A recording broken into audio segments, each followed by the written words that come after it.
साहित्य निधि में सुनिए हिंदी के प्रतिष्ठित लेखक जयशंकर जी की लिखी हुई कहानी अर्थ। आज आप क्लब नहीं जा रहे? नहीं, तबीयत ठीक नहीं लग रही? कुछ थकान सी है। आपके लिए कॉफ़ी बनाती हूँ। अभी नहीं। गुनगुन कहाँ है? पड़ोस में खेल रही है। बाहर अंधेरा हो रहा है। शाम का आखिरी उजाला भी अपने आखिरी पड़ाव पर खड़ा था। जुलाई की शुरुआत हो चुकी थी, पर बारिश का नामो निशान नहीं था। कहीं दूर से, शायद प्राचीन शिव मंदिर से, घंटियों की हल्की सी आवाज़ें आ रही थीं। मैं छत पर आराम करता हूँ, आनंद ने कहा। ठीक है, मैं वहाँ झाड़ू लगा देती हूँ। कोयल ने जीने के पास की झाड़ू उठाई, अपने दुपट्टे को कमर पर बांध लिया और सीढ़ियों से ऊपर चली गई। वो बैठक के दीवान पर लेट गया। क्लब में लोगों का आना शुरू हो गया होगा। उसके दोस्त कुछ देर तक उसका इंतज़ार करेंगे, फिर कोई उसके दफ्तर में फ़ोन करेगा। दफ्तर में फ़ोन की घंटियां जाती रहेंगी और वो यहाँ रहेगा, अपने घर में, अपनी पत्नी और बिटिया के साथ। वे यहाँ फ़ोन नहीं करेंगे। वे सोच भी नहीं सकते हैं कि इस वक्त मैं अपने घर में रहूँगा। आनंद सोच रहा था। मंदिर से आती घंटियों की आवाज़ें थम गई थीं। घर घर की बत्तियां जल उठी थीं। बरसों पुरानी इस रेलवे कॉलोनी में ज़्यादातर मकान इंजीनियरों के थे और शाम के इस वक्त में उनके बच्चे अपनी अपनी पढ़ाई शुरू कर दिया करते थे, ताकि लौटने पर उनके पिता नाराज़ ना हों, निराश ना हों। गुनगुन नहीं आई? आनंद ने पूछा। दीदिया के घर पर है। अब उनकी तबीयत कैसी है? ठीक नहीं रहती है। इधर उनके परिवार के लोग मनाली गए हैं। फिर उनका खाना पीना? नौकरानी आती है, मैं भी भेजती हूँ। गुनगुन वहाँ रहती है तो उनका मन लगा रहता है। गुनगुन भी दीदिया को बहुत चाहती है। आनंद की इस पड़ोसन ने गुनगुन के पैदा होने से लेकर उसके 10 बरस की होने तक उसके लिए बहुत कुछ किया था। अब दीदिया ही बीमार बनी रहती हैं, बिस्तर पर पड़ी रहती हैं। गुनगुन रोज़ कुछ ना कुछ वक्त के लिए दीदिया के पास जाती ही है। एक अरसा हुआ कि आनंद ने दीदिया को देखा ही नहीं। कितने दिनों के बाद वो दिन आया है जब शाम की इन घड़ियों में वो अपने घर में है। पापा कहाँ गई थी? नानी माँ के यहाँ। तुम इतनी जल्दी लौट आए?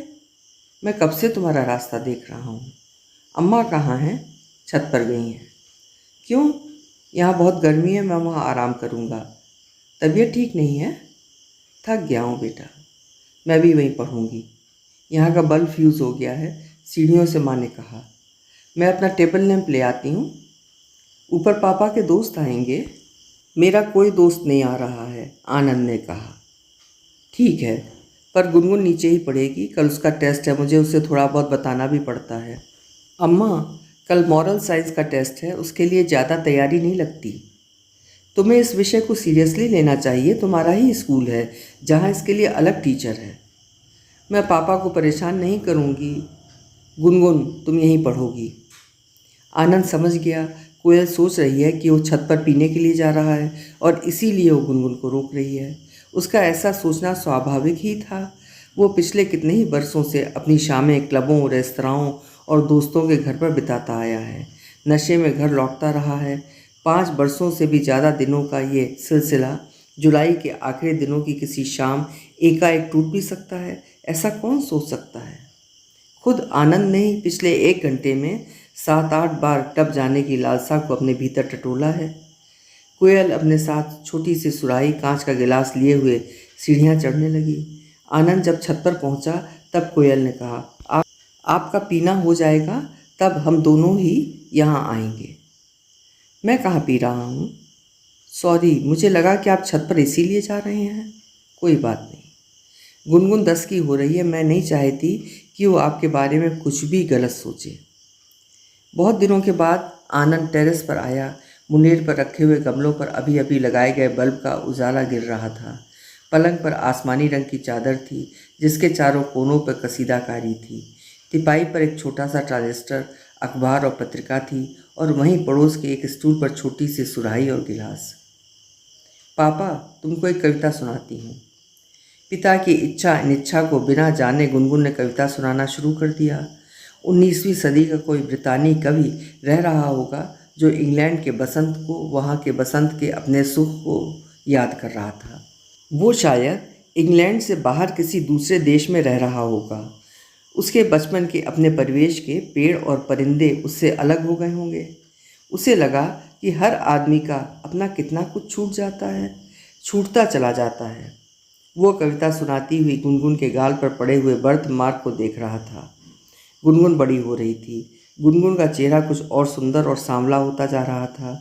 उसे अंग्रेज कवि की यादों और यातना का सिलसिला आनंद की अपनी स्मृतियों को जगा रहा था। उसे अपने पिछले कई कई दिनों का रूटीन, उस रूटीन की एक रास्ता और फूहड़ता, उस रूटीन से छूटा उसका बहुत कुछ याद आने लगा था। अब तुम कोई कविता सुनाओ, बिटिया ने कहा। मुझे एक भी याद नहीं है। फिर तुम पास कैसे हो गए? तब याद थी, अब भूल गया हूँ। हमारी मैम होती तो तुमको बहुत डांटती। आनंद पीठ के बल लेट गया। ऊपर जुलाई के आखिरी दिनों का आसमान था। पड़ोस में गुनगुन पढ़ रही थी। उसकी छोटी सी डेस्क और छोटी सी कुर्सी को कोयल ने बनवाया था। वो बढ़ई को समझाती रही थी। यह 2 बरस पहले की बात थी और तब आनंद दफ्तर से सीधे घर आया करता था। जल्दी घर आया करता था। फिर वो क्लब जाने लगा। देर रात में घर लौटने लगा। नशे में घर लौटने लगा। जुलाई के आकाश के तारों को निहारते हुए उसने याद करना चाहा कि उसके विवाह के 11 वर्षों में ऐसा कब हुआ था कि उसकी पत्नी ने अपनी किसी लालसा का बहुत ज़्यादा जिद के साथ इजहार किया था, अपनी किसी बात को उस पर थोपने का बहुत ज़्यादा प्रयत्न किया था। कोयल बहुत कम बोलती थी, बहुत धीरे बोलती थी। ज़्यादातर वो अपनी घर गृहस्थी में डूबी रहती। फुर्सत की घड़ियों में सिलाई बुनाई करती, गुनगुन को पढ़ाती, पेड़ पौधों की देखभाल करती, कभी कभार अखबार और पत्रिकाएं पढ़ती और पूजा पाठ में अपना वक्त बिताती थी। एक दिदिया ही थी जिसके घर वो जाती रही थी, और दिदिया ही थी जो कोयल के पास आती रही थी। कोयल के माँ बाप गुजर चुके थे और भाई बहन दूर दराज के शहरों में रहते थे और कभी कभार कहीं मिलते थे। कभी कभार एक दूसरे को पत्र लिखा करते थे। ऐसे रहते हैं उसके दिन और ऐसी रहती है उसकी दुनिया, छोटी सी दुनिया पर अपनी दुनिया, अपना आनंद और अपना अर्थ लिया हुआ संसार। आनंद रेलवे में इंजीनियर था और इस विभाग के इंजीनियर के जीवन को जीता रहा था। उसकी जिम्मेवारियों को निभाता रहा था। रेल की पटरियां, उन पर गिरती बारिश और उन पर छाई हुई धुंध, रेल दुर्घटनाएं, फेल हुए इंजन और इस तरह का कितना कुछ था जो दिन भर उसे घेरे रहता। और शाम में वो अपने कॉलेज के दिनों के हम उम्र दोस्तों के साथ बस्तर क्लब में होता। उस क्लब को अंग्रेज़ों के ज़माने में बनाया बसाया गया था। इस शहर में नौकरी पेशा लोगों का एक छोटा सा वर्ग था जो अक्सर अपनी शामें इस क्लब की कॉलोनियल और बड़ी सी पीली दीवारों की पुरानी इमारत के नीचे गुजारा करता था। पड़ोस में छोटा सा इलाका था जो गोल्फ क्लब और रेस कोर्स के लिए कभी इस्तेमाल होता रहा था। क्लब की अपनी बहुत पुरानी लाइब्रेरी थी, डांसिंग फ्लोर और ऑर्केस्ट्रा था और एक बड़ा हॉल क्लब के बार के रूप में सजा धजा रहता था। आनंद ने यहाँ आना इसके स्विमिंग पूल के लिए शुरू किया था और उसका यहाँ रुके और बने रहना यहाँ की बार की वजह से हुआ। आपके लिए अंडे की भुर्जी बना रही हूँ, कोयल नीचे से कह रही थी। सब्जी कौन सी है? मूंग की दाल है, आप खाएंगे? इसका पता नहीं था, कल बाजार रहेगा। दाल ही ठीक है। किसका फ़ोन था? गुनगुन की सहेली थी। मेरा आता है तो कह देना कि घर में नहीं हूँ। और आपका कोई दोस्त रहा? उनके लिए ही कह रहा हूँ। इधर आनंद का मन बस्तर क्लब के वातावरण से, वहाँ की शामों से, वहाँ दोस्तों से होती बातों बहसों से उबने लगा है। पूरी शाम बेसिर पैर की बातों से, बार बार सुने गए चुटकुलों और फूहड़ और भद्दे किस्म की गालियों के बीच गुजरने लगी है। कोई थोड़ा सा गंभीर होने, प्रौढ़ होने का प्रयत्न करता है तो हंसी का पात्र बन जाता है। क्लब के ऑर्केस्ट्रा से जुड़ी हुई बेमिसाल आवाज़ की युवा गायिका के बारे में घटिया किस्मी बातें होती हैं और उसके गाने के वक्त उसके बारे में फुसफुसाना, भद्दे किस्म के इशारे करना, ये सब आनंद को अखरने लगा था। वो सब आनंद को थकाने लगा था। उसके लिए ये सब बचपना था, बचकानापन था जो 42-43 की उम्र में शोभा नहीं देता था। वो इन बातों से असहमत होता रहा था, लेकिन इन बातों के बीच शामिल होता रहा था, पीता रहा था, थकता हारता झुंझलाता रहा था। उस गायिका की आवाज़ के लिए आनंद के अनुराग को गलत ढंग से समझा जा रहा था और इससे उसके निजी और वैवाहिक जीवन को लेकर फूहड़ किस्म की बातें होने लगी थीं। और फिर जून की वो रात आई। उन सबकी मोटरसाइकिल अपने एक मित्र के घर पर रुक गई।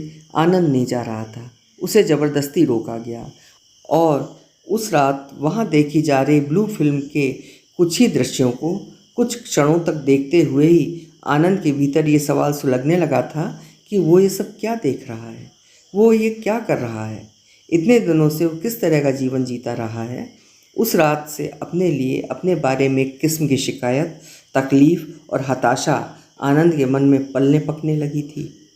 अपना इस तरह बहते चले जाना, अपना इस किस्म का थकते चले जाना उसे अखरने लगा। ये बात उसके साथ लगातार रहने लगी कि कुछ ही दिनों में वो अपनी उम्र के 45 बरस पूरे करने जा रहा है।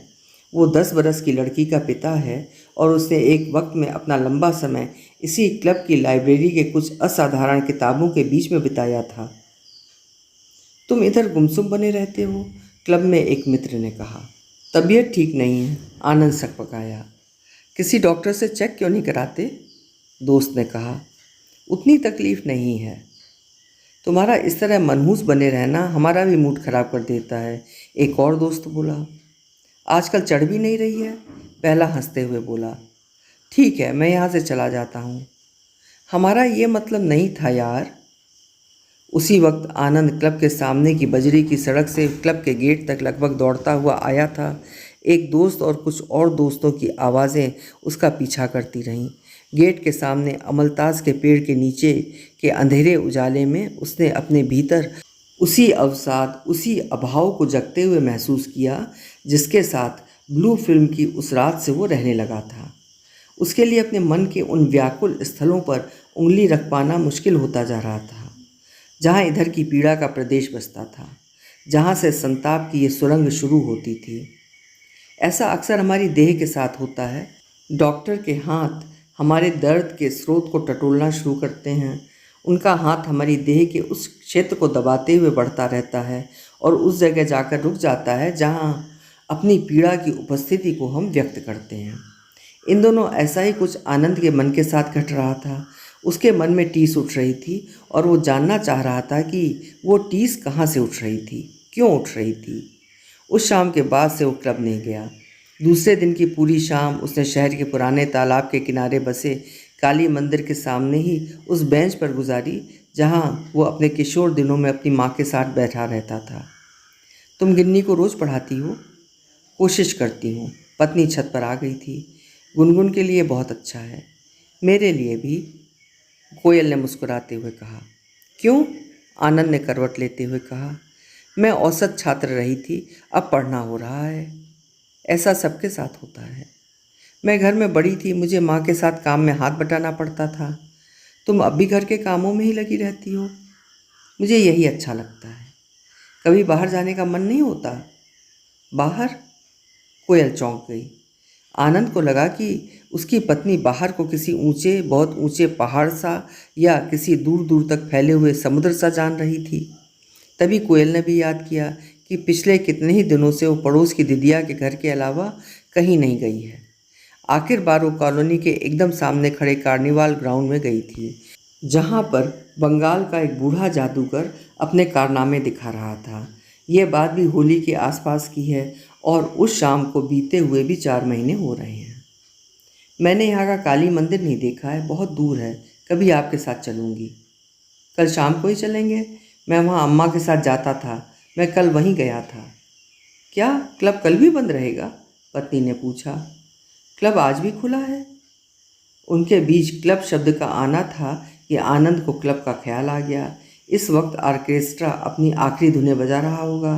फैमिली रूम से डिनर के बाद बाहर आती स्त्रियों के परिधानों की सरसराहटों की आवाज़ें आ रही होंगी और उनके दोस्त बाहर आती औरतों और लड़कियों को देख रहे होंगे, उनके बारे में बातें कर रहे होंगे। तभी ऑर्केस्ट्रा की उस युवा गायिका का जीवंत जादू लिया हुआ चेहरा भी उसे याद आया और सबसे ज़्यादा याद आई शराब पीने के बाद की भीतर की जादुई गुनगुनाहट की गुदगुदाती सरसराहटें। आनंद के मन में आया कि सीढ़ियाँ उतरे, अपनी कमीज़ पहने और मोटरसाइकिल पर क्लब की तरफ बढ़ जाए। लेकिन जुलाई की छत की इस रात में कोयल और गुनगुन के साथ में कुछ ऐसा था कि वो अपने पलंग पर ही रहा। अपने पड़ोस में पढ़ती अपनी बिटिया को देखता रहा, अपने करीब पढ़ाती हुई अपनी पत्नी के बारे में सोचता रहा। रेडियो पर समाचार आ रहे थे और वो मुंडेर तक चला आया था। वहाँ से रेलवे कॉलोनी की दुमंजिला मकानों पर उतरती रात को महसूस करता रहा। आकाश नीम के पेड़ के नीचे दीदिया अपनी पलंग पर लेटी हुई थी और युवा नौकरानी लैंप पोस्ट के उजाले में कोई किताब पढ़ रही थी। आपके लिए दीदिया के घर से सब्जी ले आती हूँ। क्यों?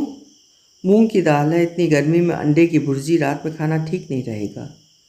तुम गुनगुन को पढ़ाओ, मैं कुछ भी खा लूँगा। क्लब का खाना तो गज़ब का होता होगा, तेल मसालों से भरा रहता है, मुझे अच्छा नहीं लगता। फिर आप यहीं क्यों नहीं खाते? देखूँगा। आजकल आप ठीक से खा नहीं रहे हैं, टिफ़िन में खाना बचा रहता है, आपका रंग भी उतर रहा है। आजकल काम बहुत है। आनंद ने विषय को टालना चाहा। कुछ दिनों की छुट्टियां क्यों नहीं ले लेते? एक दिन महामाया के मंदिर चले जाएंगे। महामाया के मंदिर क्यों जाना है? दीदिया की बहुत इच्छा है। गुनगुन ने भी वो मंदिर नहीं देखा है। आनंद के लिए महामाया के मंदिर की याद अपनी युवा माँ की याद थी, अपने बचपन की याद। तभी वो उस मंदिर में गया था जहाँ विशालकाय कमरों में सैकड़ों दिए जलते रहते थे, सैकड़ों मनौतियाँ पलती रहती थीं। उन दियों के उजाले में ही उसने अपनी माँ की उन गीली, उदास और थकी थकी निगाहों को पहली बार देखा था, जो वहाँ पिता की जिंदगी के लिए मनौती लिए खड़ी थी। माँ की मनौती पूरी ना हो सकी, पर शायद दिया तो दिनों दिन तक जलता रहा होगा। लेकिन उसके पिता सरगुजा के करीब के एक अस्पताल में उन दिनों में ही मरे थे। मैं महामाया के मंदिर में अपने लिए क्या मांगूंगा? आनंद ने सोचा। उसे लगा कि किसी भी मनौती को पहले मन में जागना चाहिए और उसके बाद ही किसी मंदिर में जाना चाहिए, किसी देवी देवता के सामने। और उसका मन था कि मनहूस बना हुआ था, मंद मंद गति से चला जा रहा था, मरा मरा सा जान पड़ता था। वो सोचने लगा था कि अगर वो अपने जीने के अर्थ के लिए कहीं और नहीं भी गया, सिर्फ अपने घर पर लौटता रहा, तो फिलहाल उसके लिए यही काफ़ी होगा। कोयल के घरेलू सरोकारों, गुनगुन की अटपटी कविताओं, अपने घर की गंध, उसके आसपास की आवाज़ें, बारिश का आकाश, अपनी माँ की स्मृतियाँ, दीदिया के घर के रेडियो से आते हुए पुराने फिल्मी गानों में वो अपने लिए जीने के किसी अर्थ को खोज ही लेगा। उसने ये भी महसूस किया कि उसके दफ्तर से सीधे घर लौटने का उसके अपने लिए कोई अर्थ ना भी रहे, तब भी गुनगुन के लिए, कोयल के लिए तो इसका अर्थ रहेगा। जीवन के किसी अर्थ के लिए आनंद का ये भटकाव उसे उस अधेड़ उम्र के कलाकार के निकट ले जाने लगा, जो टूटी फूटी, फालतू और पुरानी चीज़ों से अपनी कलाकृतियाँ बनाता था, जिसके हाथों फेंकी गई स्लीपर मोनालिसा में बदलती थी और किसी कुर्सी के पीछे हिस्से पर टंगा गेरुआ कपड़ा रामकृष्ण परमहंस में बदल जाता था। बहुत पहले अपने कॉलेज के शुरुआती दिनों में उसने इस कलाकार के लगभग 30 वर्षों के काम को एक जगह पर देखा था। तब उसकी माँ जीवित थी और एक तरह की जिज्ञासा लिए हुए, अपने किस्म की चुप्पी लिए हुए एक एक कलाकृति को देखती रही थी। मैंने नहीं सोचा था कि यह सब भी हो सकता है। नारियल का बूझ भी इतनी सुंदरता को धर सकता है। किसी ने प्रदर्शनी की शुरुआत में मेज पर रखी नोटबुक में ऐसा ही कुछ लिखा था। आनंद ने सोचा कि वो किसी चीज़ को अर्थ देने की लालसा से ही संभव हो सका होगा। अर्थ की तलाश, किसी चीज़ को अर्थ देने की आकांक्षा। ऐसा हो सका तो घास का तिनका भी कमाल की चीज़ है, और कहीं बरसों से लावारिस पड़ा हुआ कंकड़ भी। मैं तुमको कब से पुकार रही हूँ, गुनगुन कह रही थी। मैंने सुना नहीं। तब तुम क्या सुन रहे थे, गुनगुन बोली। और गुनगुन का यह सवाल, उसकी अपनी 10 बरस की बिटिया का यह भोला सा प्रश्न लिए हुए आनंद सीढ़ियों से उतर रहा था। उनकी रसोई से पकते हुए चावल की भीनी भीनी सी गंध आ रही थी, और आनंद बरसों बाद ऐसी किसी गंध को जान रहा था, महसूस कर रहा था। सीढ़ियों से ही उसकी माँ की दीवार पर टंगी हुई बड़ी सी तस्वीर नजर आ रही थी, जिसमें वो कन्याकुमारी की समुद्री लहरों के बीच डरी डरी सी, सहमी सहमी सी खड़ी थी। ये उनका आखिरी प्रवास था, और इस प्रवास के लिए माँ ने बहुत जिद की थी। डॉक्टर की सलाह नहीं मानी थी। तब उसे प्रवास में ही कहे गए अपनी माँ के इन भूले बिखरे शब्दों की भी याद आई कि आनंद, मैं जीते जीते ही मरना चाहती हूँ। और जब मौत उसकी माँ के पास आई, तब वो इसी मकान की छत पर सूखने के लिए तार पर डाले गए कपड़ों को एक एक कर उतार रही थी। वो गर्मियों की एक उजली दोपहर थी और उसकी माँ की अंतिम दोपहर। पापा, क्या तुम्हारी तबीयत ठीक है? मुझे क्या हुआ? तुम अपने आप से बातें कर रहे हो। अपना वाक्य बोलकर गुनगुन हंस रही थी, रसोई की तरफ दौड़ रही थी और आनंद सोच रहा था कि कभी कभार खुद से बातें कर पाना भी कितना सांत्वना देता है, कितना सुख, और सबसे ज़्यादा अपने होने का एहसास, अपने होने का कोई अर्थ।